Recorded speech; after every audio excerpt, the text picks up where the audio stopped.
because I wanted the organization to understand what the relevance of tax is. Tax was only seen as a reporting requirement, but we're talking about hundreds of millions, or in our case, it was dealt like 1.3 billion of tax contribution on different type of taxes, impacting a lot of business units, products, processes, actions.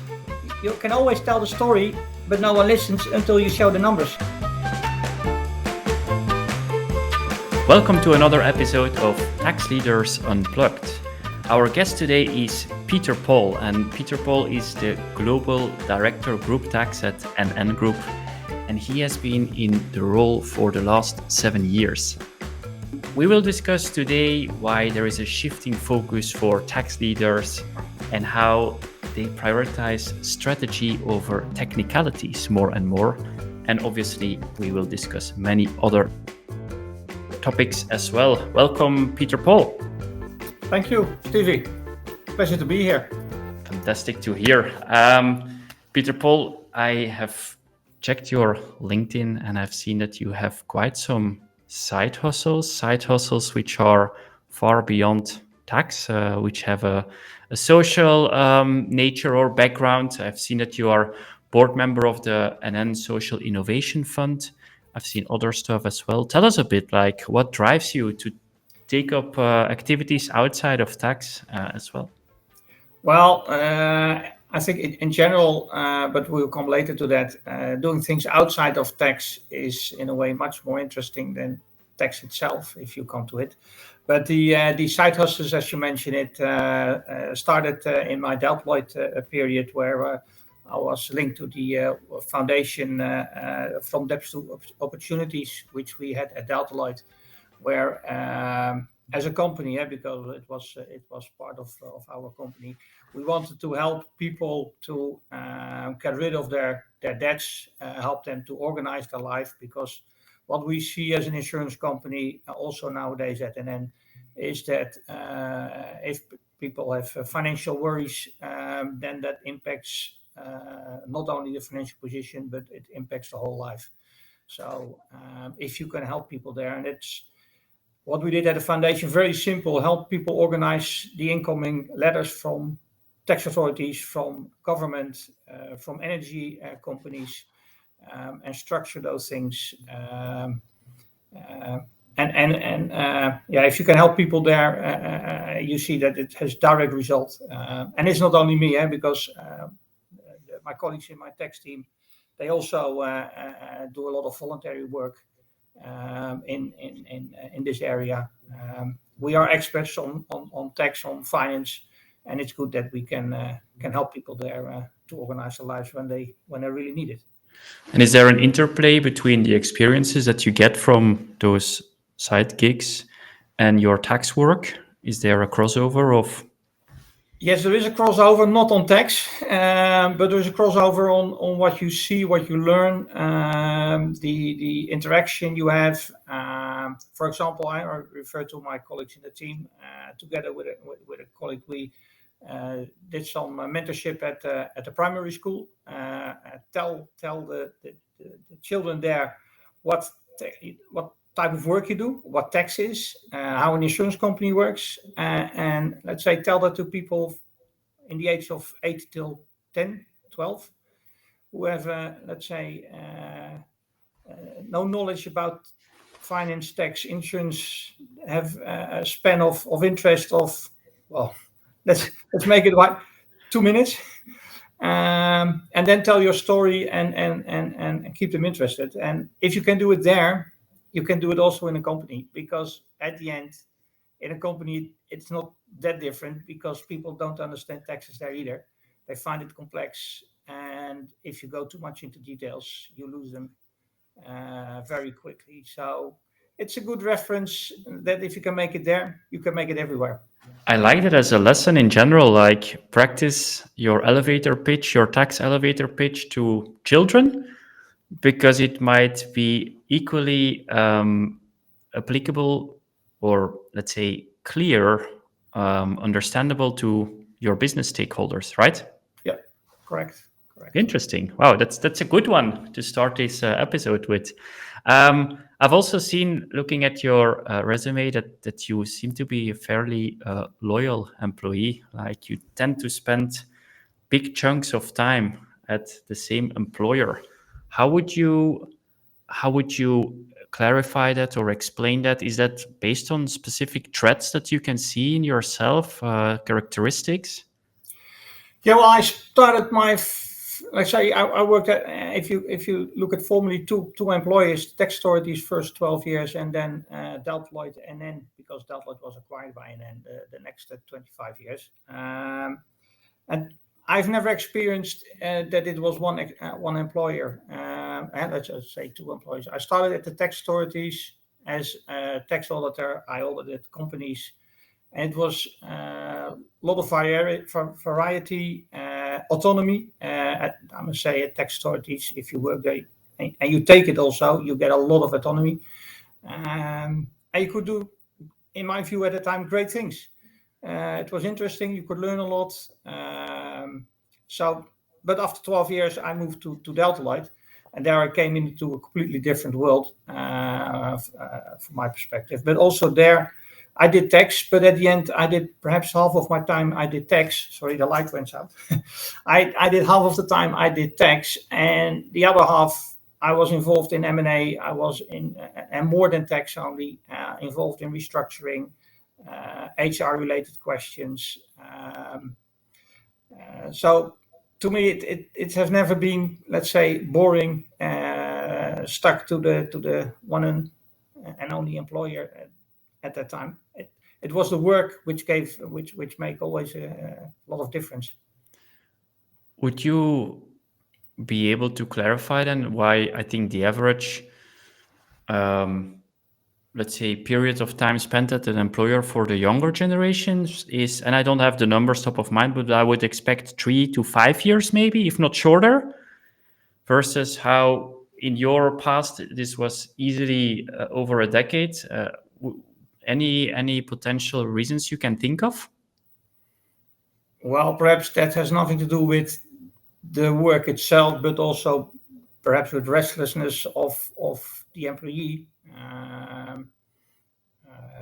I don't know why people have that sort of period working at the same employer.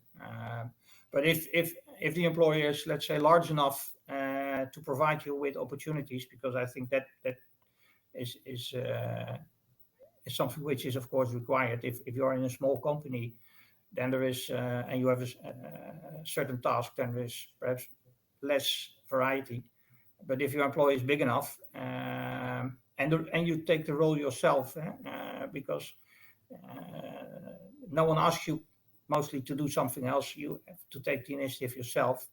Then in a company like NN, in the past Deltaloid, there's enough to do without getting bored. And do you actively stimulate your team to rotate in the organization, to take up maybe roles outside of tax and then maybe come back in tax? Is there any actions? I haven't done that yet. Could be a good idea, but I don't know whether my colleagues would want to leave the tax department, because to my experience, they like it very much. But yes, I encourage them to go outside the department when doing their work, engage a lot with our stakeholders, and be part of let's say the bigger community of NN, and not sitting in your ivory tower waiting for a question and then, let's say, making a memo or an advice, and that's it. And I must say, in our work, it's needed that you gain a lot of knowledge of the business, of what's happening around the tax department, to do your work well. And I must say, I'm lucky that my people, let's say, like to do that also. And what do you think is the right period of time in years that you need to spend at a company to be on full speed in your role in the tax team as a tax leader or one of the tax team members? Any opinion on that? Yeah, well, it takes some time if you really want to understand the technicalities outside of tax. I'm in an insurance company, And yes, we manage tax, but we manage tax in the context of IFRS. And let's say until 22, it was, or let's say until 23, it was IFRS 4, and it went to IFRS 17, which was a completely different change, which we need to understand. We manage it in the context of Solvency II, in which tax plays a very important role. You need to understand Solvency II. Now we have to manage it in the context of Pillar 2. So you have to really understand and learn other things than only tax, and that takes some time. And what we see that if you understand these contexts, then you are a really trusted business partner and advisor to the business. Yeah, and I have also seen in my career that if you are beyond that, let's say, period of time, which brings you up to speed business-wise, only then you start enjoying your tax role, because then indeed you understand the business and you know your business stakeholders, and then the fun can begin. Yeah, well, it's very simple in tax. 80% is knowing what's happening in the business, knowing how tax is impacting the business or the business is impacting tax, and the other 20% is, let's say, applying the right regulations and rules of tax. And that may sound very weird, I think, definitely to people that may just come from advisory into the in-house world, where you need to give up so much of technical knowledge based on your statement and invest in the non-technical part of the job. Let's elaborate a bit further on that. Like, so the 80-20 split, are you saying that it's sufficient that your understanding of the technical rules can be limited to the essentials, but you don't need to know the details, and better spend that amount of time you have to invest in other than tax skills, and so understanding the business, maybe soft skills? Explain a bit further. No. You still need to know 100% of tax. I mean, that's the challenging part. You still need to know 100% of tax, but in executing your role, it's only, let's say, it can be 30%, of course. It's only 20%, let's say, tech content related. The other 80% is understanding what's happening, is translating tax into the business. And I think you mentioned when you come from an advisory firm. In an advisory firm, you give an answer to the question asked. You look in the regulations, you look in law, and you say, okay, this was the question. If I read it correctly, this is the answer, and then you send it nowadays by mail, and that's it. But if you work in-house, you don't give an answer to the question, you give a solution to the problem. And the problem is, in most cases, not a question asked, because if you ask a little bit deeper behind the question, then you see that they want something else than what they asked. And your answer, they need to be able to work with it. If you come with an answer with a lot of compliance or let's say impracticalities related to that, they will say, nice answer, but I can't do anything with it. And last but not least, you're responsible for the outcome. Yes, you can have a disclaimer, but at the end, in a company, if something happens with tax, then they would look at you as tax department and say, yeah, but they are managing tax. So it's a different way and environment how you deal with tax. And it's not always, the answer does not need to be right. They need to be able to work with it, and it doesn't need to be wrong. And mathematically, you could say, yeah, right and wrong is say two ends of the equation, but it's a different approach.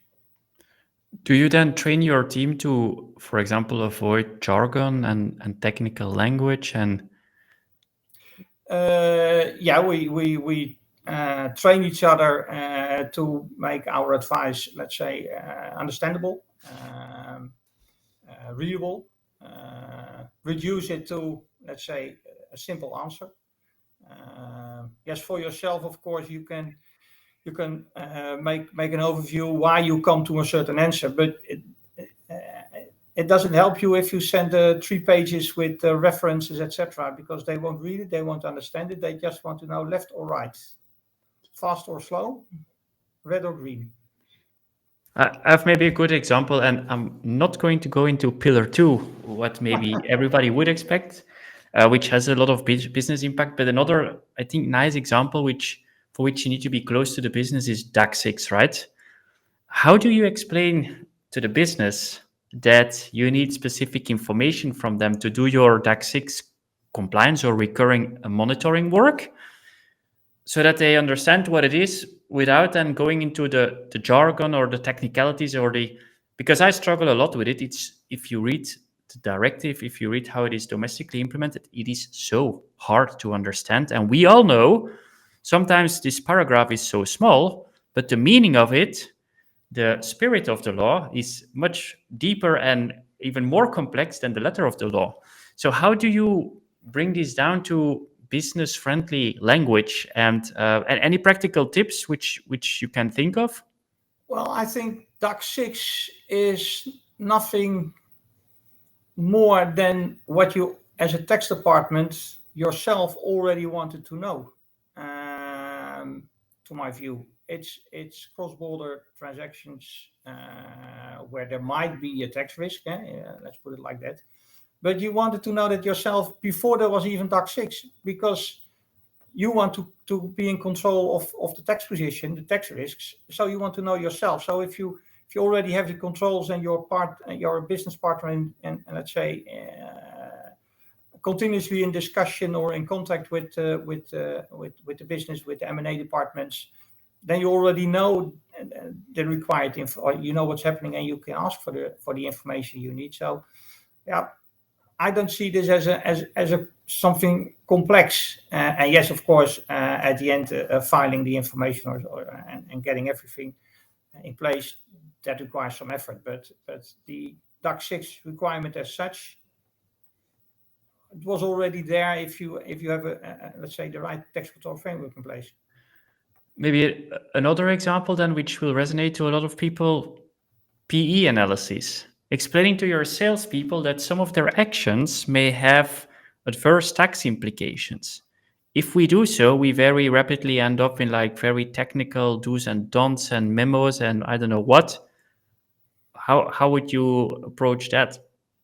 Well, luckily we don't have much of these discussions at NN as an insurance company, but I recognize that if you come into technical analysis and you give them references, the do's and the don'ts, that you get a lot of detailed questions, but what if, etc. But I see another risk is that you come with those detailed guidelines and they read it and then they do something completely else and you find out 5 years later. I think that's one of the biggest risks, not only on transfer pricing and on PE, but in general. And that also comes back to the understanding that tax is the responsibility of the tax department. So, yeah, we need to manage that, and they, let's say, need to do business.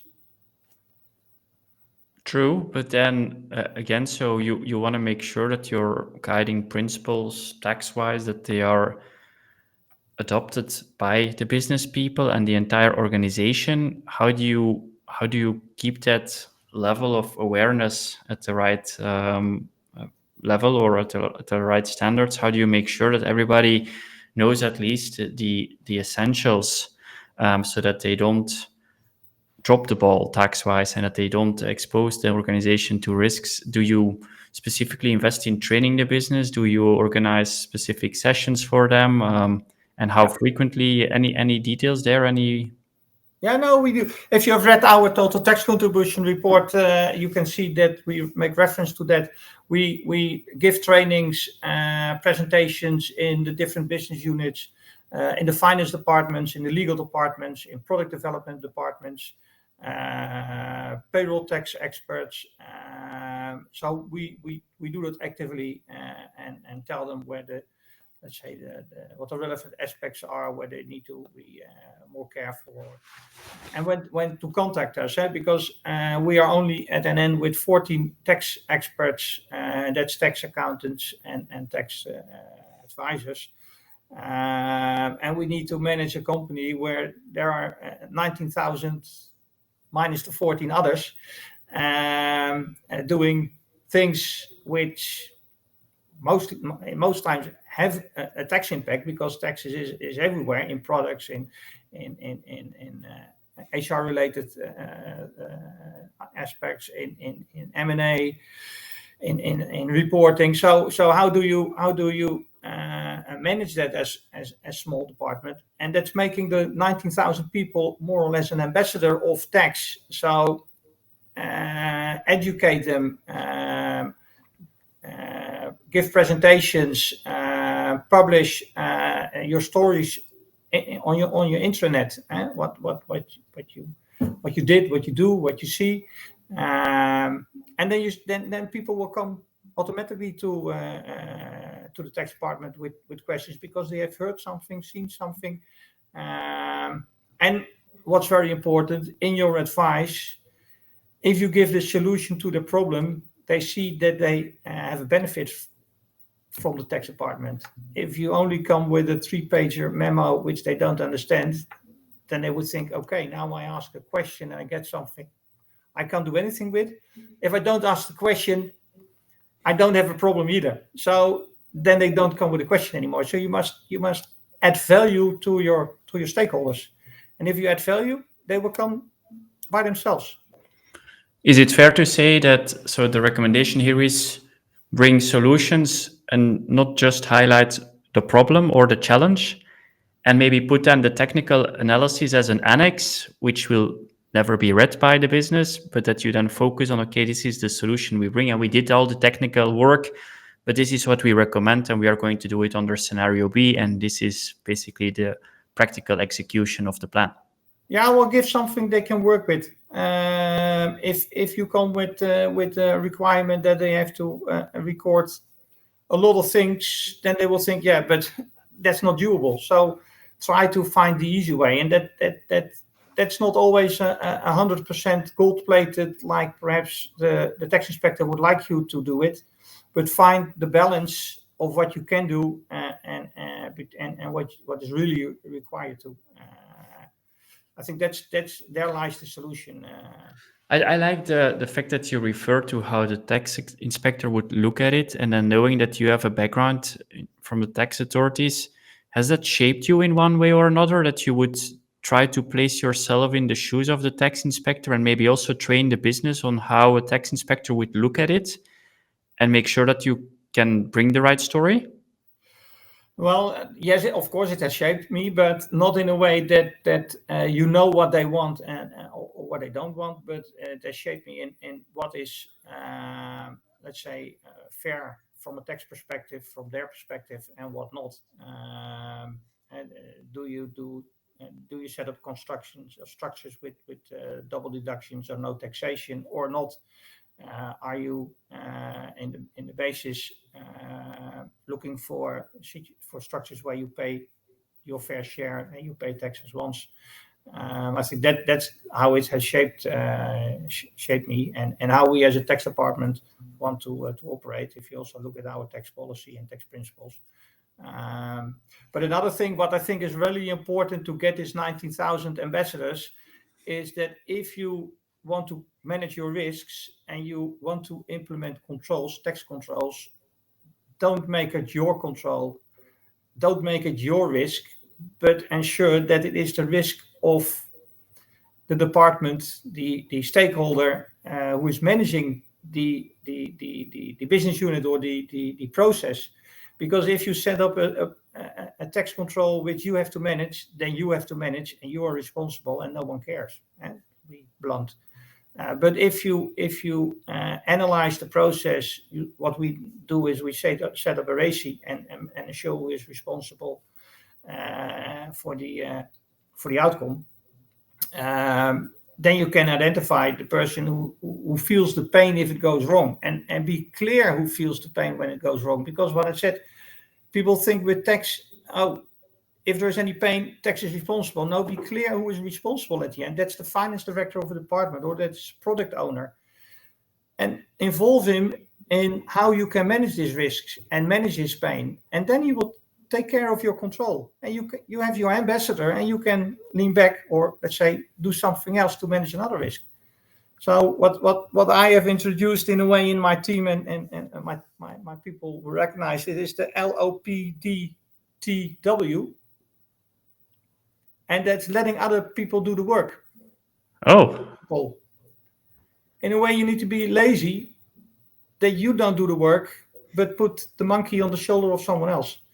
And then your span of control becomes much bigger than, let's say, the 14 people managing tax in a big company. Yeah, because I'm very impressed that you can make that happen with such a small tax team in such a large organization. I would expect that non-tax people would do whatever they can to push back all of the tax shit to the tax team, right?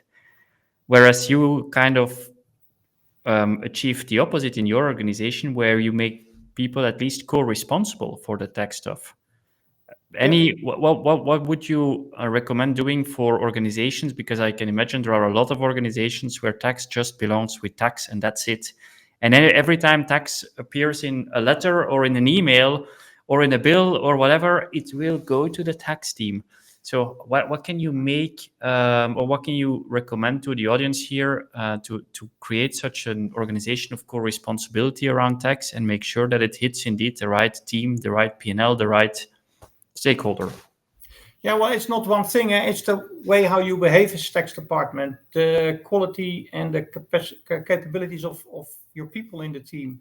Are they only tax experts and they express themselves as tax experts, so they can only speak tax? Or do they have the ability to talk the language of the stakeholder? What I said, to bring the solution to the problem, to be present when business events happen.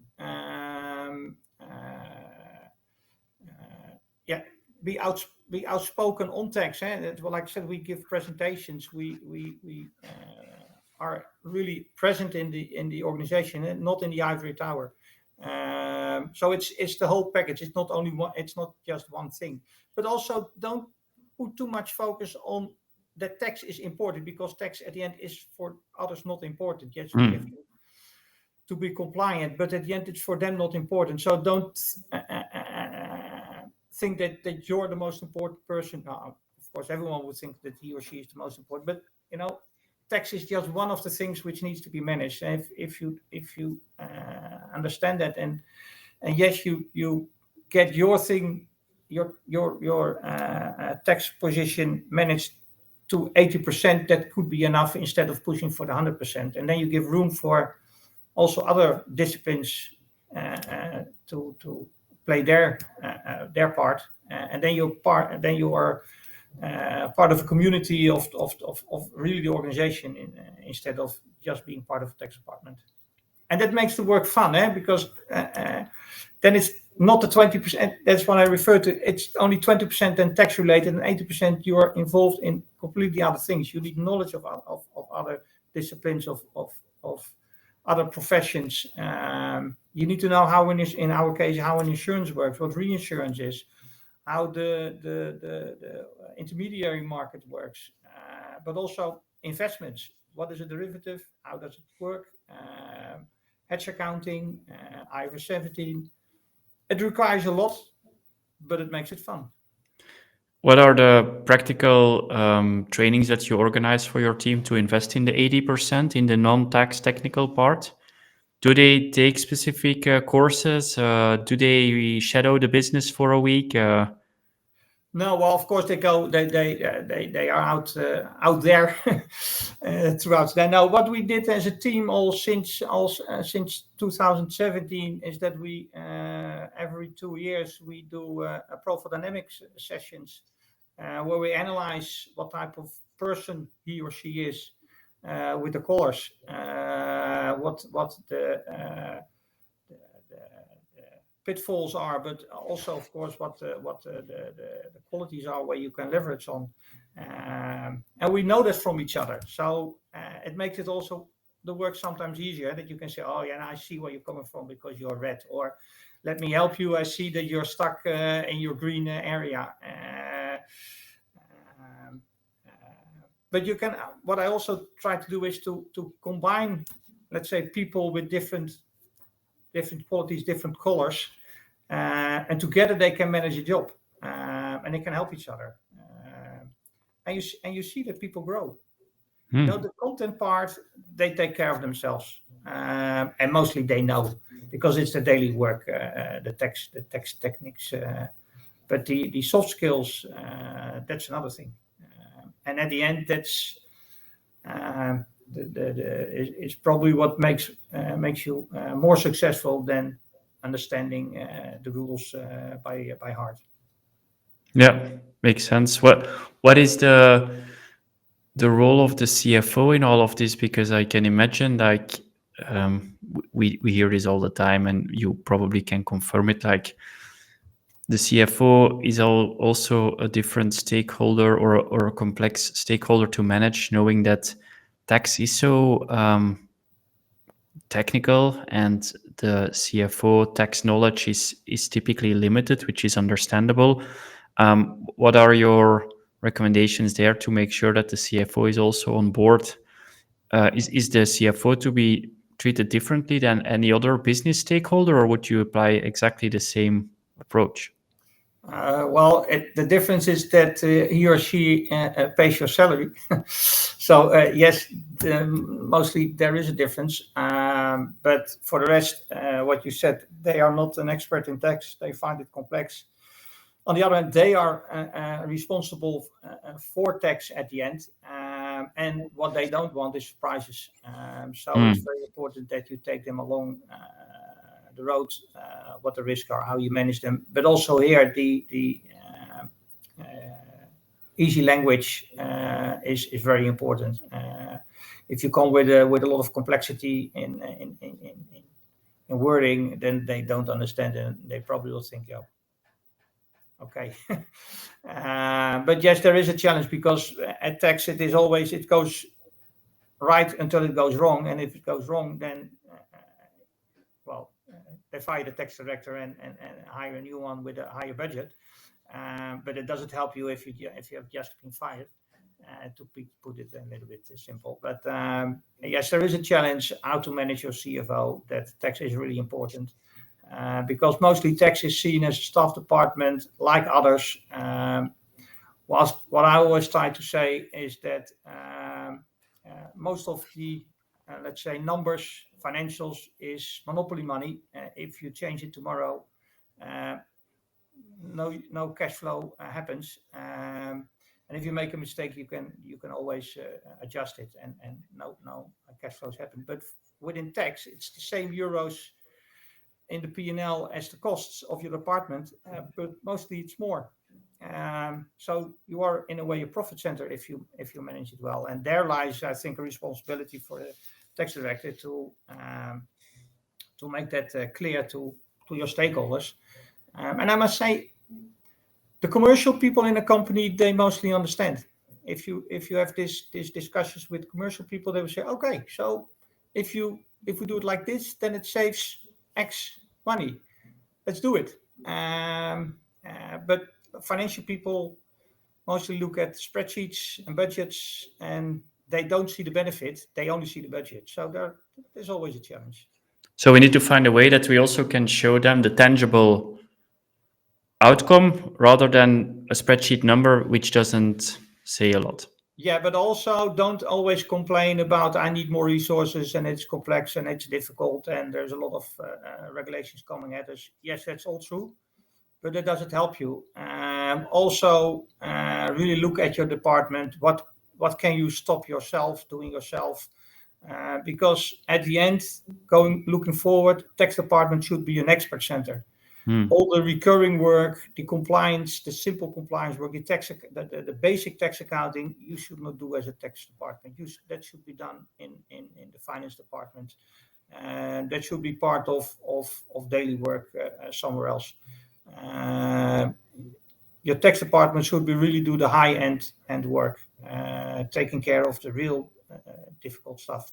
And if you show that you can do it with less people, I said we do it with 40. Currently, we have absorbed Pillar 2, so no extra hires.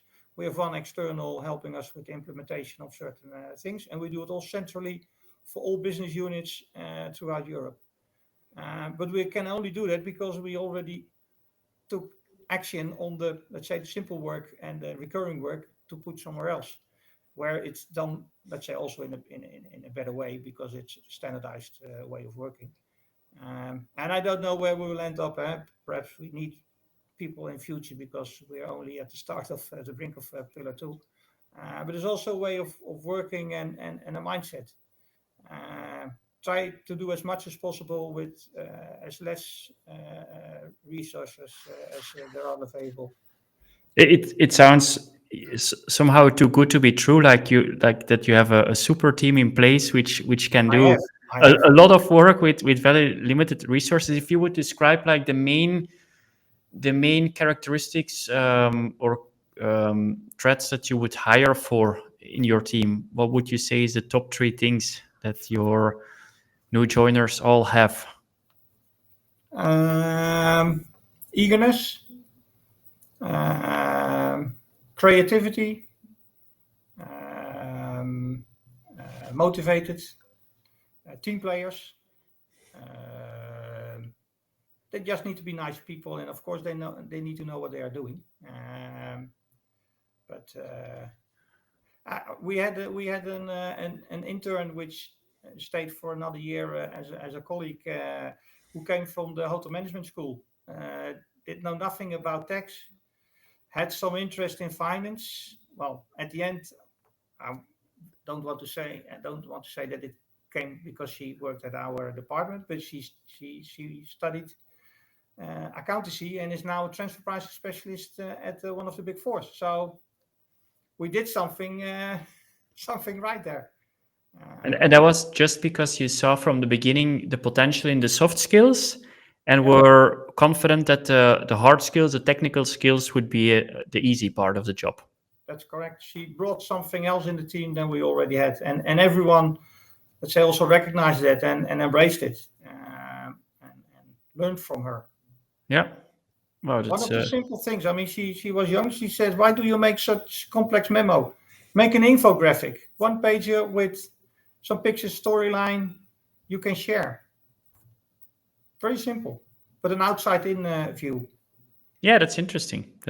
And I guess that's what we all need to open ourselves up for, like bringing that fresh pair of eyes into the tax function, into the tax team, because there are a lot of best practices from other domains that equally apply to tax. But if we are not open to it, we will never know.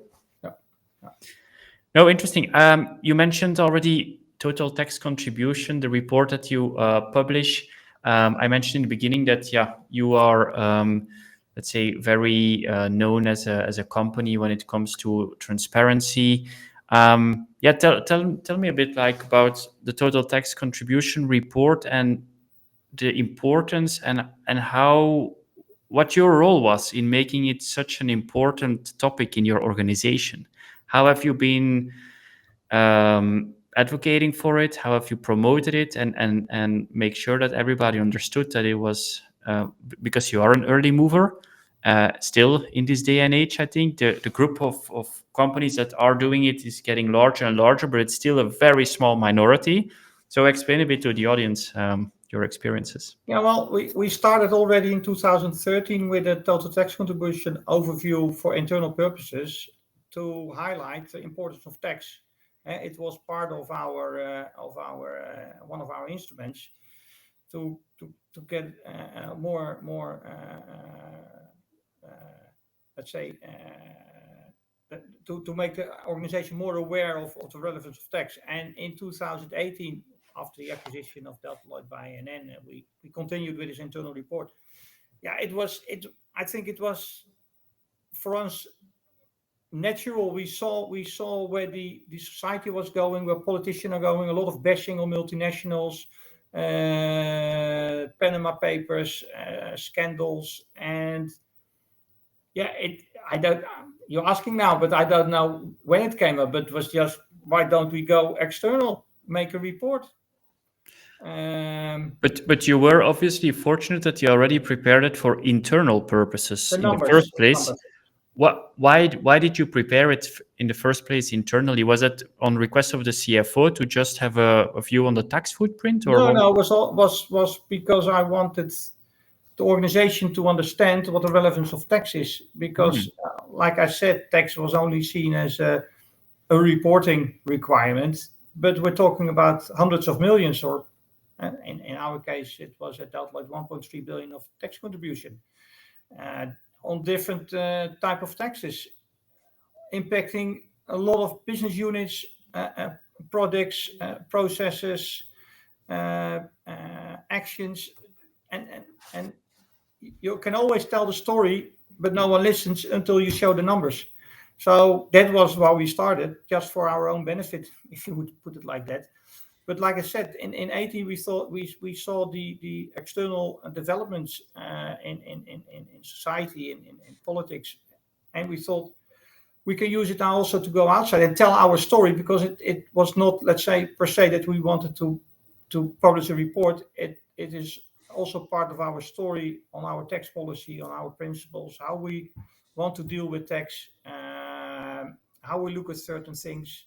And it is not only the total tax notice report, where we, let's say, show our ambition. We also participated in the European ETACA pilot project, which is the European Trust and Cooperation approach, where member states, tax authorities of member states, together with a volunteering multinational, discuss on a certain, mostly transfer pricing item. And also there, we as NN, we believe that if you, let's say, cooperate more as a company with tax authorities, that you can solve issues which should not be a problem. Yes, you can look differently at certain aspects, but at the end, if you all have the same view on that taxes should be paid, and yes, you can differ on what the right ETR is, whether it's 15, 18, or 20 or 25%. But that's, let's say, that's step two. If you already agree on step one, then it makes it much more easier. Yeah, and for us nowadays, the total tax contribution report as a team also challenges us, because what we write in the report is audited by KPMG, our auditor. So it needs to be true. And it challenges in our daily work in a way. Yeah, but what if we publish it in the report? So in a way, it helps us make decisions, or to take position in certain questions, and not, let's say, today go left and tomorrow go right in your tax principles. And so I'm mindful of the fact that, again, a lot of the audience, a lot of the companies and tax teams are not in a position yet to go public with it. So I'm really interested in the fact that you first started internally with it, you kept it privately, and then at a certain stage you took it public. But what are for you the advantages of doing it internally as well? Your total tax contribution tracking. What were you as a tax leader getting from it that you would recommend to the audience as well, getting from it, like the insights, learnings? Well, what I said, it helps your footprint in organization, because you show them the number. It gives you insight where the taxes are being paid, or let's say occur. I think that's for the internal part most relevant. Did you do it across all taxes, like even a very small local tax? No. I think there's a very important aspect for the companies who are still looking at, but when and how shall it publish? Yes, we had let's say internal numbers, but they were not, let's say, complete because it was just for internal. When we went external, we had to go a little bit deeper in the numbers. But we don't publish everything. We don't go for real estate transfer tax somewhere far away in our investments, because what we publish is correct, but it's not all the taxes. But that's not relevant, because no one will tell a company, yeah, but you reported 1 billion, but it should have been 1 billion and 20 million euros. No one is going to blame you on that. It needs to be, if you report 1 billion, it should be 1 billion at least. Yeah. But don't try to be gold-plated already from the start. You have to start with, well, you already do your corporate income tax, but include your payroll tax. Yeah. And then include something else and explain what you did, and also explain what you did not include. I mean, is there a risk that if you circulate those, let's say, questionnaires or data gathering, that you take on responsibilities about taxes that were not belonging to the tax team, that people now expect that you are also looking after? I've not experienced it, and also when we published the report, and of course a lot of other companies said, but now you get nasty questions. We have never had any nasty question. We had a lot of compliments and a lot of questions. How did you do it? But no nasty questions. But it also relates to what you report, that you are clear on the numbers, on also the storyline, and that is a reflection of your real behavior, because it's practice what you preach. So is it fair to conclude it's okay to start internal first, start small, but if you track it, never, let's say, report stuff that, let's put it clearer, sorry, never report values where you think that in reality they are lower. They can be higher, but not lower. So that is a definitely important rule of thumb. But don't get paralyzed by trying to go after every and each individual tax out there, because that is not the aim for it. Just focus on the bigger ones, the more material ones, and then step by step get more comprehensive. That's how you could do it, yes. Yeah. And then it can be fairly quick, in 1 or 2 years, 3 years, that you have a full report. And it's fun, what I've seen in my team. Yeah, I can imagine. I mean, and I also guess that there are a lot of interested stakeholders beyond the tax team that are interested in those reports internally and externally, because it brings so much value and insights. And I guess we are all convinced about the role that tax plays in society, and that it is a role that is only gaining importance and not the opposite. Yeah, well, at the end, as a tax team, you have to sell yourself, your role, and who you are, because no one else is going to do it for you. True. Peter Paul, because we are by the end of the session, first of all, I'm very intrigued about your super team that you have built, and I'm really wondering, like, I also liked in the beginning how you explained the idea of having an elevator pitch of tax towards children, and if that resonates, then it will also resonate to other. But like, how do you typically promote the in-house tax function or the in-house tax job to the younger generations? How do you make it attractive? What do you use in your pitch? Because we know that we are all in a profession where it's very hard to get the right talent, right? Yeah. Well, first of all, I think what people like in general is autonomy. Give people autonomy and trust that they can do the job. Also provide them with support by as a let's say a tax manager and colleagues. Um, uh, let's just show them that it's not only about tax, but it's a variety of aspects that you can manage, and that you can discuss also the legal part, or the reporting part, or the product aspects of, let's say, a question or an advice. And then the learning curve for someone is really steep, because it's not only about tax. They learn tax at school, but now it's how do you apply it? And that requires completely different skills. And that's the point that stands out most for me. Like, it's only 20% about tax, as you said, and the other 80% is the most interesting part. So that should, and that should make it then in particular attractive. So yeah, that's interesting. What is your main piece of advice that you would give to the audience, aspiring tax managers, tax professionals that maybe one day want to be in your shoes? What is the biggest recommendation that you would give? Be creative and think that everything is possible. Don't be limited because you think that.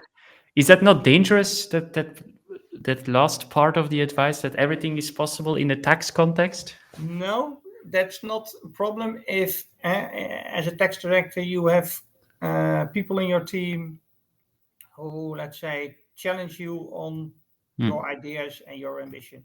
Yeah. That sorry.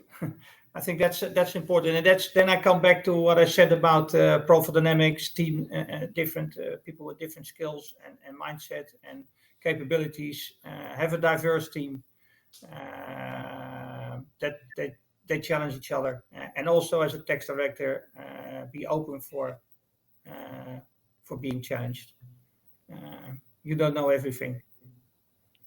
Although you, of course, think you know everything, but that's not the case. I like that. All right. Thanks a lot. I think it was a very interesting, thought-provoking discussion. So really enjoyed it. I hope the same is true for you. Thanks to the audience for listening in.